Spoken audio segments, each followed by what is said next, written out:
Hello दोस्तों, स्वागत करता हूं आप सभी का एक नए वीडियो के साथ। साथियों, इस बार वीडियो में हम बात करेंगे आप सभी के लिए कि आप 12वीं के बाद क्या करेंगे। मतलब आप 12वीं के बाद ऐसा क्या करेंगे जो आपके लिए सिक्योर रहेगा, बहुत ही अच्छा रहेगा। या आपके पास अगर आप चाहते हैं करंट में जॉब लेने के लिए, तो उसमें से आप क्या कर सकते हैं, आईटीआई या पॉलिटेक्निक में दोनों क्या करेंगे कि आपके लिए बेटर रहेगा। तो दोनों में सबसे पहले किस डिप्लोमा कोर्स करने के बाद आपको जॉब मिलेंगे या स्टूडेंट को कौन सा कोर्स करना चाहिए, मैं इसके बारे में बताऊंगा। और वो कौन सा कोर्स करना चाहिए, आईटीआई या पॉलिटेक्निक, तो उनके बारे में भी बताऊंगा। तो चलिए ज़्यादा लेट नहीं करते हुए मैं वीडियो को स्टार्ट करके बता देता हूँ किस कोर्स को आप सभी को करना चाहिए। तो देखिए, सबसे पहले मैं पॉलिटेक्निक के बारे में बताता हूँ कि बताऊंगा कि ये पॉलिटेक्निक क्या है स्टूडेंट। और ये 12वीं के बाद पॉलिटेक्निक कोर्स अगर आप चाहते हैं 12वीं के बाद करें या 10th के बाद करें, तो कोर्स ये कैसे करें, 12वीं के बाद कैसे करें, या जब हम कर रहे हैं तो पॉलिटेक्निक डिप्लोमा के लाभ क्या क्या हैं, इसको करने के क्या फ़ायदे हैं। पॉलिटेक्निक कोर्स की सारी लिस्ट में दिखाऊंगा, कौन कौन से लिस्ट हैं, तो देख लीजिए आपके पास ये लिस्ट है। चलिए मैं आईटीआई और पॉलिटेक्निक दोनों के बारे में बताते चलता हूँ। फर्स्ट में देखिए, आपके पास दिख रहा होगा कि 12वीं के बाद पॉलिटेक्निक कोर्स कैसे करें। मतलब ये पॉलिटेक्निक कोर्स क्या है और ये 12वीं के बाद करने के क्या क्या फ़ायदे हैं। तो पॉलिटेक्निक का कोर्स 12वीं पास करने के बाद भी कर सकते हैं, या नहीं तो आप 10 के बाद भी कर सकते हैं, यानी 10th के बाद भी आप इस कोर्स को कर सकते हैं। ठीक, नहीं तो आप 12वीं के बाद भी कर सकते हैं, वही बात बताया गया यहाँ। और देख लीजिए यहाँ हर राज्य में यहाँ दिखाया गया है, कहता है हर राज्य में पॉलिटेक्निक प्रवेश परीक्षा फॉर्म हर साल निकाला जाता है। वैसे अब की बार फिर बिहार में अप्रैल में आएगा और यूपी में अभी आ चुका है फॉर्म, तो आप लोग भर सकते हैं। ठीक, तो इसी तरह से अब अगर आप पॉलिटेक्निक कोर्स करना चाहते हैं तो उनके क्या क्या लाभ हैं। तो पॉलिटेक्निक डिप्लोमा कोर्स के लाभ ये हैं कि पॉलिटेक्निक में डिप्लोमा करने के वैसे तो स्टूडेंट को कई फ़ायदे होते हैं जो आगे चलकर उनके करियर में उनको काफ़ी मदद करते हैं। मतलब आपको आगे बढ़ने में बहुत तरह के हेल्प करेंगे। ठीक, फिर आगे देख लीजिए आगे क्या क्या है कि इसके करने के बाद आपको एक टेक्निकल सर्टिफिकेट हासिल होता है। मतलब ये पॉलीटेक्निक क्या है मैं उसके बारे में बतला रहा हूँ, और आईटीआई के बारे में भी बता दूंगा कि कौन सा कोर्स करने के बाद आपको बहुत ही अच्छी तरीके से जॉब लगेगी, आईटीआई या पॉलिटेक्निक। तो पॉलिटेक्निक के आधार पर आपको तुरंत जॉब भी मिल जाता है। ठीक, मैं बता दूं कि पॉलिटेक्निक जो है आपका अगर आप पॉलिटेक्निक कर लेते हैं तो सबसे पहले आपकी एक टेक्निकल सर्टिफिकेट मिल जाएगी और पॉलिटेक्निक के आधार पर आपको तुरंत जॉब मिल जाएगा। ठीक, 2 पॉइंट हो गया। फिर अगला पॉइंट देख लीजिए आप, अगला क्या कहा जाता है। अगला आपको कहा जा रहा है कि इसके बाद आप जूनियर इंजीनियर बन जाते हैं। मतलब जेई जिसको बोला जाता है, जूनियर इंजीनियर आप बन जाते हैं पॉलिटेक्निक करने के बाद।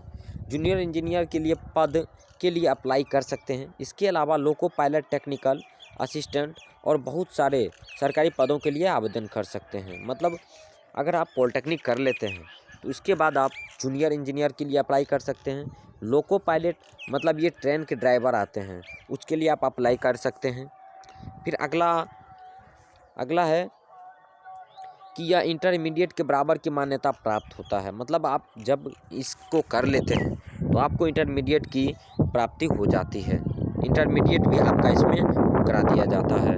फिर अगला देख लीजिए, अगला है अगर आप डिप्लोमा की पढ़ाई अच्छे ढंग से करते हैं, आपकी समझदारी इंटरमीडिएट किए हुए छात्र से ज़्यादा अच्छा है और इसके अलावा ज्ञान भी ज़्यादा होता है। मतलब अगर आप पॉलिटेक्निक कर लेते हैं, पॉलिटेक्निक डिप्लोमा की कोर्स कर लेते हैं, तो आपको 12th के स्टूडेंट से अच्छा नॉलेज भी हो जाएगा।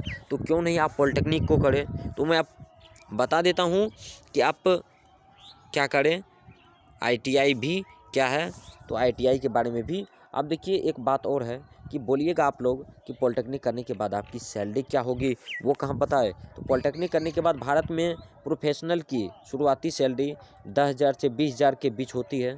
अगर आप कोर्स के दौरान बेहतरीन परफॉर्म करते हैं, मतलब अगर आप कॉलेज में बहुत ही अच्छी तरीके से बतलाते हैं, तो कैंपस इंटरव्यू में ही आपको नौकरी के कई, यहाँ देखिए दिया है, नौकरी के कई अच्छे ऑफ़र मिल सकते हैं। इसके अलावा आपके एक्सपीरियंस के बाद भी आपकी सैलरी भी उसी तरह से बढ़ते रहते हैं। मतलब दोस्तों, आप किसी के बात पे नहीं जाइएगा कि पॉलिटेक्निक करने के बाद कुछ नहीं मिलता है। तो पॉलिटेक्निक करने के बाद अगर आपकी परफॉर्म कॉलेज में अच्छी रही तो आपको नौकरी लग जाती है, तभी तुरंत जॉब लग जाता है। वैसे तो जॉब लगेगी ही लगेगी, ठीक। इसके बाद आपकी, जैसे मान के चलिए 10,000 है तो 10,000 से आपकी सैलरी भी बढ़ेगी, ठीक। तो आपने यहाँ पर बहुत ही ज़्यादा चीज़ को जाना। अब ये देखिए ITI क्या है और ITI करने के क्या क्या फ़ायदे हैं, अब उनको मैं बता देता हूँ। फिर लास्ट में दोनों को कंपेयर करके मैं बतला दूंगा कि ITI अच्छे हैं या पॉलिटेक्निक अच्छे हैं। तो इस कोर्स की खासियत यह है कि इसमें थ्योरी के मुकाबले, यानी कि मैं ये ITI के बारे में बता रहा हूँ, ITI के बारे में बतला रहा हूँ। प्रैक्टिकल ट्रेनिंग ज़्यादा कराई जाती है। मतलब ये ITI जो है आपका, ये लेबर का एक उपाधि दे दिया जाएगा। इसमें कोई आप इंजीनियर नहीं बन पाएंगे। तो मेन रूप से कहने का अर्थ यही है कि ये ITI लेबर कार्ड होता है, लेबर के जैसा आपको काम कराया जाएगा। लेकिन पॉलिटेक्निक आपको JEE मतलब जूनियर इंजीनियर बना दिया जाएगा। इसीलिए आप पॉलिटेक्निक को ही करें, मेरा यही ऑप्शन है। फिर देख लीजिए, आप ITI के बारे में तो बतला दिए। अगर कोई दोस्त का मन है करने का ITI, तो ITI कोर्स कैसे करें उसके बारे में बतला देता हूँ। क्योंकि वो तो बतला दिया कि ये लेबर के लिए तहत है, क्योंकि इसमें ज़्यादातर प्रैक्टिकल करवाया जाता है और सभी को बतलाया जाता है किस तरह के कोर्स हैं, कैसे किए जाते हैं। सबसे पहले आपको ITI कॉलेज में एडमिशन लेना होगा, मतलब इंट्रांस होता है इनका भी, ठीक। और पॉलिटेक्निक का भी इंट्रांस होता है। तो इसके लिए मैं बता दूं कि इस चैनल के माध्यम से आपको ITI पॉलिटेक्निक दोनों की बहुत ही अच्छी ढंग से तैयारी भी कराई जाती है। तो आप लोग तैयारी के लिए इस चैनल से ही जुड़े रहें, और आपको मैं सरकारी कॉलेज में सिलेक्शन ज़रूर करवाऊँगा। तो आज से मेरा स्टार्ट है क्लास, आप लोग लेना ज़रूर सुनिश्चित करेंगे। अब देखिए ITI कोर्स कैसे कीजिएगा, तो उसके बारे में बता देते हैं कि सबसे पहले आपको सरकारी कॉलेज में एडमिशन लेना होगा, और उसके बाद जुलाई के महीने में, और देख लीजिए इसका फॉर्म कब आता है, फॉर्म भी बता देते हैं। एडमिशन लेने के लिए फॉर्म निकलते हैं, जिसे आप ऑनलाइन भर सकते हैं। ITI के ऑफिशियल वेबसाइट पर ऑनलाइन फॉर्म भरने की कीमत 250 रुपया है। और ये देख लीजिए, हर साल जुलाई के महीने में ITI में एडमिशन लेने के लिए, यानी जुलाई महीने में आता है, और 250 रुपया आपका फॉर्म लगेगा, ठीक। 250 रुपया लगेगा फॉर्म भरने में। तो आप ITI और पॉलिटेक्निक दोनों का फॉर्म भर सकते हैं अगर आपका मन है।